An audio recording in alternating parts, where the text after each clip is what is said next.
If you don't dare pull the trigger, why are you even here? The sergeant's voice echoed across the Fort Bennet training ground. Snickers rose behind her, a petite girl, standing still amid a line of burly recruits. She didn't retort, didn't bow her head. She only quietly rolled up her sleeve, revealing a strange tattoo, a black snake coiled around a bullet. Her eyes were empty as if gazing through time, through things no one here had ever seen.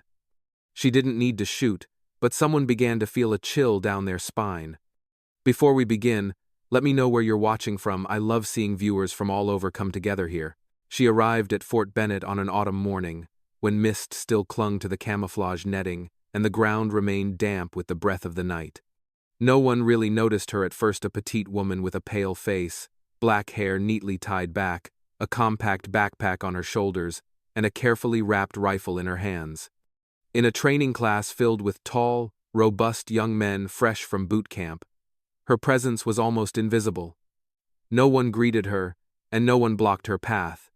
She walked straight to the training range, set her backpack down, and began her work as if she had been there many times before. Her name was Lila Monroe, 29 years old.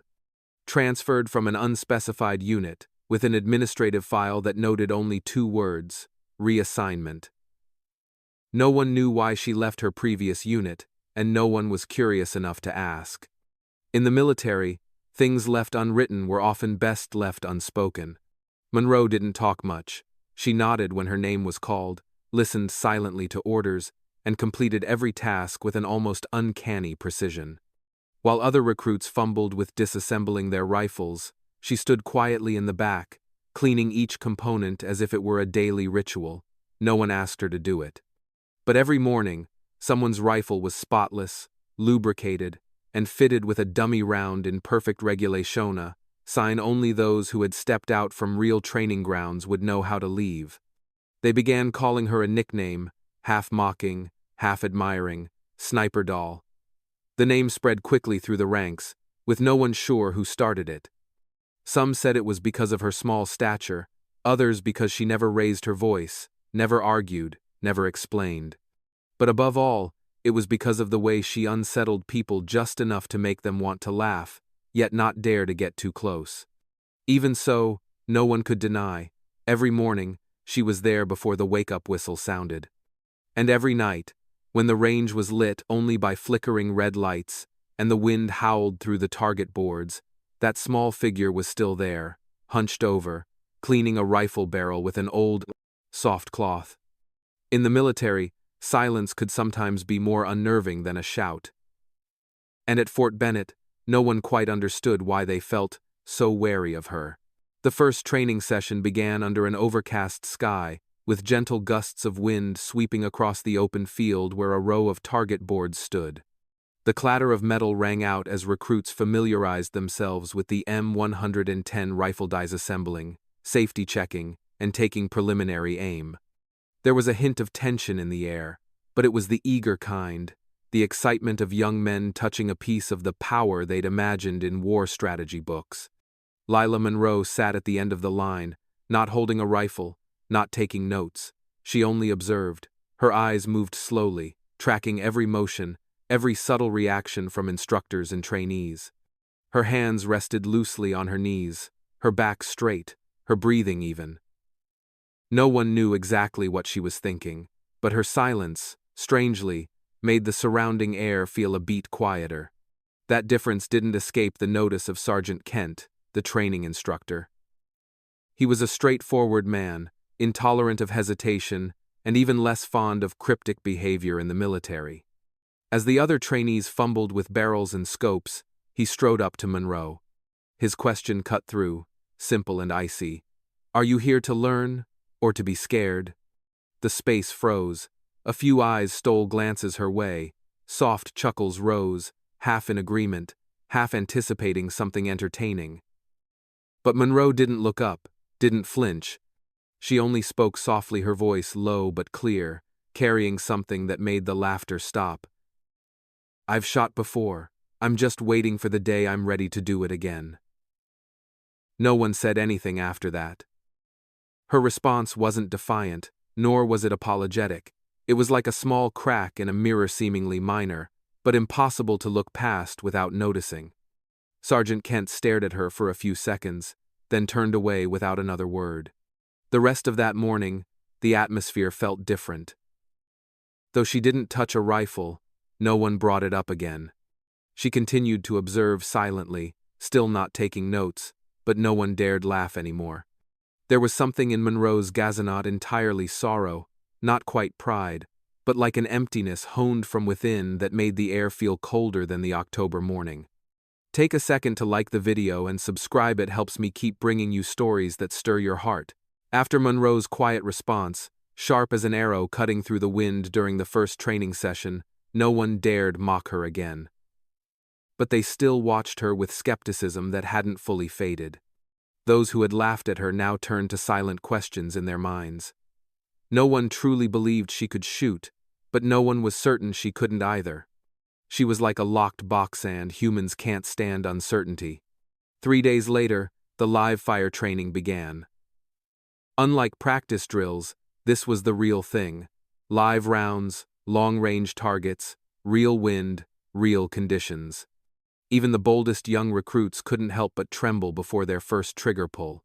Sergeant Kent, standing in the middle of the range, read the list of first shooters aloud. Her name rang out like a stone dropped into a still lake. Monroe. There was a pause, not long, but enough for unease to ripple through the group. Someone thought to themselves, "She's never shot, why is she going first?" A doubtful glance, a half smirk. But Lila said nothing. She stepped forward, steady as a pre-programmed machine. Her eyes didn't waver.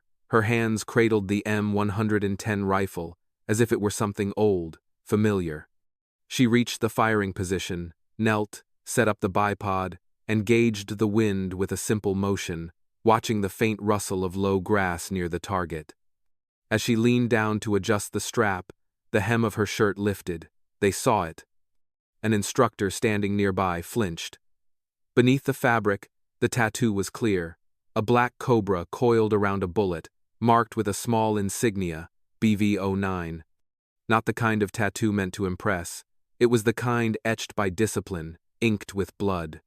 Colonel Carlson, who had been observing from a distance, immediately approached. His eyes froze, his lips dry as if stuck together. He whispered, just loud enough for those closest to hear, "Black Viper, she's one of the few left." The name struck like a bell in their memories. Some instructors exchanged glances, their faces paling. The younger recruits fell silent. They didn't fully understand what Black Viper meant, but the expressions of their superiors told them it wasn't something to joke about. And Monroe still peered through the scope. Her hands didn't tremble. Her eyes held no pride, no fear, only a tempered stillness, forged from something most people wouldn't want to know. None of the recruits fully understood the meaning of the words Black Viper. But those who had worn the uniform for years needed no explanation. The silence of Colonel Carlson, the slight clench in Sergeant Kent's jaw, and the lowered gazes of the other instructors were enough to make it clear this was beyond the scope of training. Black Vipera name never mentioned publicly in reports. They were a unit operating in the gray zones of war, where maps were mere concepts and enemies never wore uniforms. No insignia, no authorization, just missions and skill. They were sent into places where regular forces weren't fast enough, cold enough, or desperate enough to go.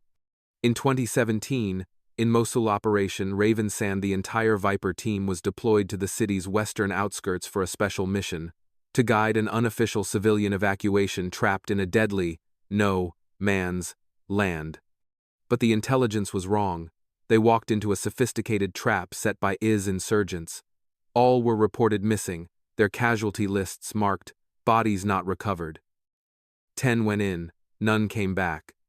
Or so they thought. Carlson, then a regimental commander stationed at the southern perimeter, had a vague but haunting memory. He had been cut off from support for 6 hours, trapped in a half-collapsed 3-story building, surrounded on all sides, no radio, no artillery support, less than a magazine of ammo left. He had been ready to accept death. But then, one by one, enemy targets were taken out by shots from a distance, no sound, no warning. Just a dark shadow moving across a ruined rooftop, nearly a kilometer away. Carlson never clearly saw the face of the one who saved him. Only a faint marking on a bullet casing picked up afterward BV. That memory he had buried for years, until now. As whispers spread, Monroe rested her hand on the rifle beside her. Without turning, without explaining, she spoke in a low voice, as if only to herself. That shot wasn't to save you. I just wanted to count all my people, coming back. Not a hero, not a feat, just a promise quiet and never fully kept. And in that moment, those around her began to understand. Sometimes, survivors don't carry glory, but the entire silence of those who didn't make it back. From the day that tattoo was revealed, and Colonel Carlson's whisper cut through the carefree air of the training ground like a knife, the atmosphere in the training class changed entirely. Gone were the snickers behind her back, the prying, judgmental glances. In their place was a hesitant silence, almost tinged with guilt. People began to look at Monroe differently, not with skepticism, but with a mix of curiosity and caution. She didn't change. She still arrived earlier than the gate guards, still quietly checked ammunition, cleaned rifles, and adjusted scopes for each trainee without being asked. But it was that very consistency, that unyielding diligence needing no praise, that made them feel smaller. One by one, in silence, they recalled how they had laughed at her, how they had called her sniper doll with disdain. Now, passing by where she sat cleaning rifles, no one dared utter a joking word. They saw something in her eyes, a depth their 20-something years couldn't yet reach. Patterson was the slowest to change. He had been the loudest in the group, always mocking when Monroe walked by, whispering cruel remarks behind her back just for amusement. But he was also the one who felt this silence most heavily. He began to realize that every taunt he uttered now only brought shame upon himself. On a late weekend afternoon, as the class cleaned weapons after training, Patterson approached Monroe, not with his usual swagger, but slowly, almost hesitantly. He sat down, hands carefully handling rifle parts, as if to fill the space between them. Then, in a voice almost like a soft hiccup, he asked, "Why didn't you tell us from the start?" Monroe didn't look up. She continued wiping the cloth along the rifle barrel as if she hadn't heard. After a moment, her voice came light as a breeze over the grass, but cutting straight to the mind. Because the loudest person in the room is rarely the most dangerous. No more words followed. Patterson sat still, his fingers tightening slightly on the rifle. In the distance, the wind brushed gently through the wooden target boards, and for the first time since arriving, something stirred in every recruit's heart, a feeling that was both respect and remorse. And sometimes, that remorse is the first sign of growth. The day Monroe left Fort Bennet, the sky was cloaked in fog. There was no formal farewell, no honor guard, no announcement from command. She had arrived like a silent note and intended to leave as another. But before departing, she did something no one expected. She requested to speak to the entire team, just once, in the old barracks where they had mocked her, doubted her, and later bowed their heads to her silence. The recruits sat in a circle, some on chairs, others on the edges of bunks, all waiting in an odd stillness. They didn't know what she would say. And her presence still in her old uniform, no makeup, face serene made the air feel heavier. Monroe didn't stand in the center, didn't give a speech. She simply leaned against the window frame, where the last light of day slipped through thin curtains, tracing the sharp lines of her cheekbones. She didn't begin with thanks. She didn't mention personal matters or the times she'd been ridiculed. Her voice was low but clear. Sniping isn't a job for heroes. It's the art of waiting, of sacrifice, and of decisions that can't be undone. Every bullet isn't just metal. It carries a story, a family, a future cut short. She paused briefly. The room grew thick with silence. Then she continued, her eyes dropping to her hands, as if recalling something from far away. I once served in a unit everyone believed no longer existed. We had no names in reports, no photos on memorials. And in that unit, there was a young soldier named Danny. The name made her pause, her throat trembling slightly. He was 19, joined because he believed he could protect people. But that day, when we were ambushed, I wasn't in the right position. 1 minute too late. And he didn't come back. No one laughed, no one stirred. There was only a tightness in everyone's chest. Monroe looked around, her gaze resting on each face for the first time. I'm not telling you this to make you pity me. I just don't want you to become me. Don't survive with a title, without saving anyone. She turned and walked away, leaving behind a heavy emptiness. And in that moment, without medals or titles, Lila Monroe became someone they all quietly aspired to know for what she had done, but for what she had lost, and how she carried that loss, in silence. The morning after, when the recruits gathered at the firing range as usual, an unexpected void appeared at the corner of the last table. No longer was the familiar petite figure cleaning rifles as always. No longer was the faded cloth draped over the windowsill. Only the early sunlight slanted across the wooden table where an M24 rifle lay silent, as if it, too, understood that the one who cared for it was gone. The rifle was placed neatly, polished so clean it reflected the sky.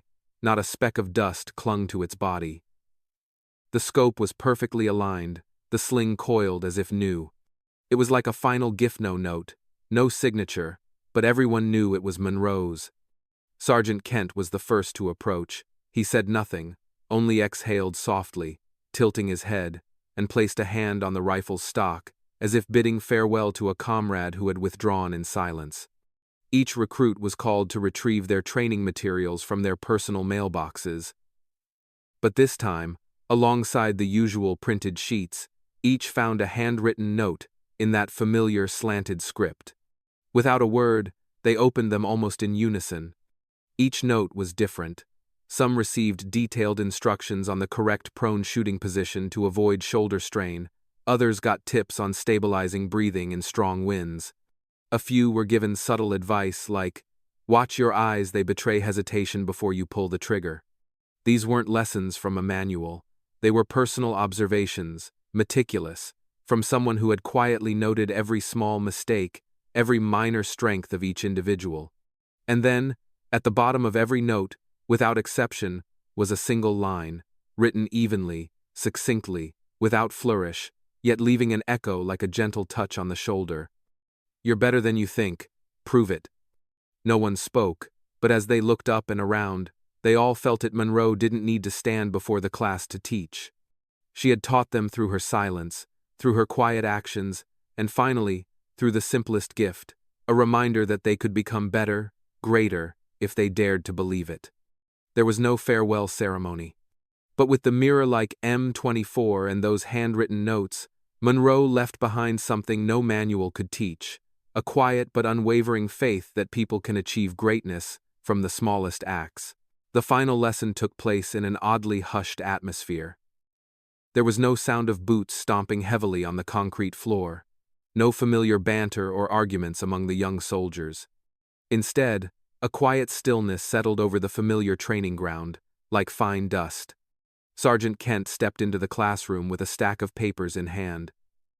They were Monroe's note-small sheets, pale blue ink, each folded in half as if not wanting to draw attention.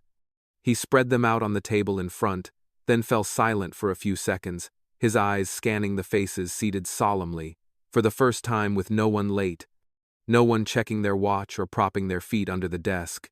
He picked up a note at random and read slowly.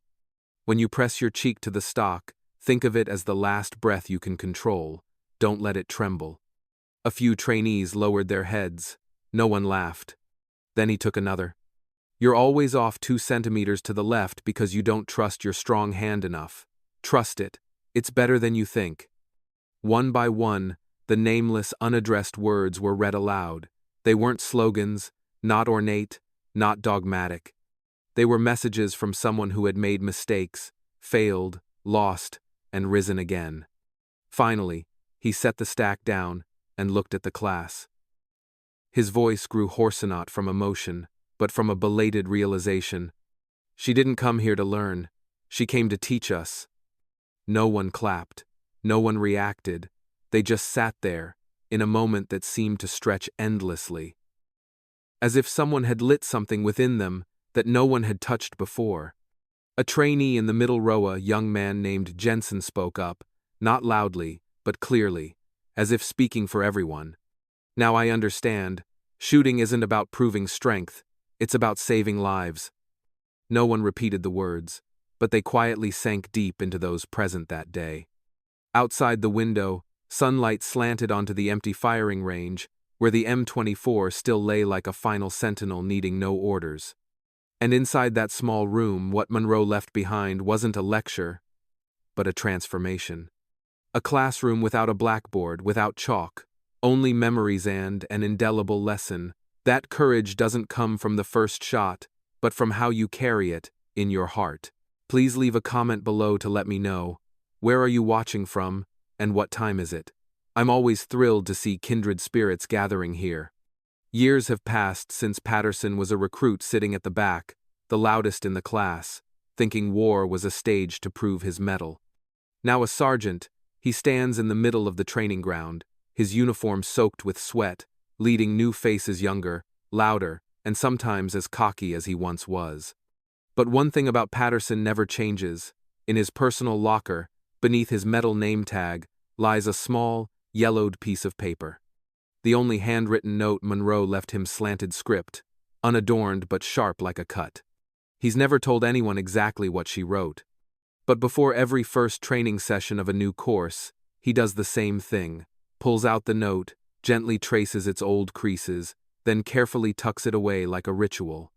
When standing before a row of new recruits still full of eagerness and a touch of arrogance in their eyes, Patterson paces a few steps, then speaks in an even tone. "Remember, your teammate isn't the one who shoots the farthest, it's the one who cleans your rifle when you're not looking." The words always bring a few seconds of silence. Some chuckle softly, not understanding. Others jot it down, thinking it's technical advice. But Patterson doesn't explain further. Because what needs to be understood will come in its own time. Just as it did for him, on that late afternoon years ago when Monroe's final glance rested on him, not with reproach, but with quiet faith. As an instructor, he teaches them how to keep a rifle from jamming in muddy conditions. He shows them how to read the wind through swaying leaves, how to steady their heartbeat amid chaos. But what he tries hardest to instill is something no manual covers. The quiet empathy for the person beside you, one who'll lie next to you on the battlefield, not for titles, but for survival. And each time a session ends, when he sees someone slowly cleaning a teammate's rifle, he smiles. No praise needed, no photos taken, because he knows a piece of Monroe is still there. Not in medals, not in history books, but in the unrecorded actions, like a small stone tossed into a lake, its ripples spreading far and wide. Fort Bennet changed over the years. The barracks were repainted, the firing range upgraded, the training grounds expanded, and the training systems grew more advanced with sensors and virtual reality simulations.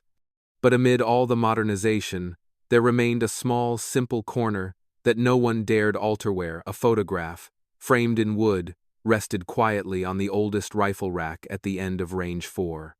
It was a picture of Lila Monroe. Not a formal portrait or a polished graduation photo. It was a slightly blurred black and white snapshot, candidly taken as she bent over cleaning a rifle barrel under slanted afternoon sunlight. The light fell across her hair, her face unclear, but that posture, meticulous, silent, and resolute, was unmistakable. Beneath the frame, a line was hand-carved into the dark wooden plaque. "Never underestimate the one who stays silent. They might just be the one who saves your life someday." No one claimed responsibility for placing the photo there. It simply appeared one day after Monroe left, and from then on, it became a quiet part of Fort Bennet. Never dusty, never removed during renovations. Though no one gave the order, everyone understood that spot was untouchable.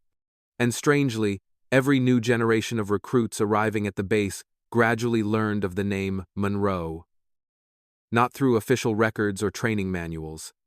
They heard it from those who came before, from instructors who were once her peers, or simply from the way someone's gaze softened when looking at that photo.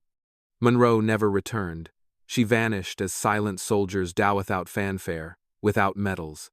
But her influence, the way she taught through actions rather than words, lived on in the small gestures of those who remained.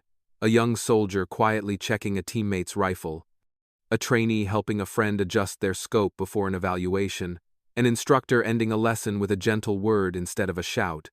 And when a new recruit, confused and curious, asked, "Who's in that photo?" they often received only a smile. She's the one who taught this entire base that true courage doesn't come from the sound of a shot, but from how you hold your silence at just the right moment. And that was enough to make them start listening, not just to learn how to shoot, but to learn how to become someone who, one day, might save another, without anyone ever knowing their name. The late May sky in Georgia always carried a peculiarly gentle sunlight, not as harsh as spring, not yet stifling like summer. Fort Bennet, once the starting point for countless young soldiers, was quieter than usual today. Flags hung at half-mast, footsteps moved slowly, and no one spoke loudly, for today was not a training day. Today was a day of remembrance. A group returned to the Bacino longer the brash recruits of years past. They were now officers, instructors, survivors of missions no one dared mention, but they didn't come to talk of triumphs.